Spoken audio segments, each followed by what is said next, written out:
সাকিব অত্যন্ত গুণী অভিনেতা, কিন্তু সাকিব যেটা করছে এটাকে আরো মানে শয়ে শয়ে ভাগ উপরে উঠিয়ে দেওয়া যেত যদি একজন মেধাবী পরিচালকের হাতে পড়তো। মেধাবী পরিচালক নেই সেটা বলছি না, একটা চলচ্চিত্র কিন্তু নির্মাণ হয় একজন পরিচালক থেকে, একজন স্ক্রিপ্ট রাইটার, একজন মিউজিক ডাইরেক্টর, একজন মানে কিছু পাত্র পাত্রী, একটা ভালো মানে একটা টিম ওয়ার্ক।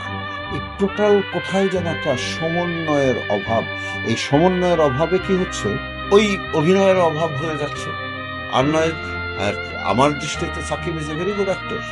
তাকে যদি ইউটিলাইজ করার মতো আজকে একজন জহির রায়হান পাওয়া যেত, একজন কামাল আহমেদ পাওয়া যেত, নারায়ণ ঘোষ পাওয়া যেত, খানাত রহমান পাওয়া যেত, ঈশ্বরী একটা জায়গায় চলে যেতে পারতো, ভালো জায়গায় আছে। Is a star, is a superstar, everything I accept, but তারপরে তো কিছু ল্যাকিং থাকে ওই আমাদের মানে ব্যাকআপটা দেওয়ার জন্য।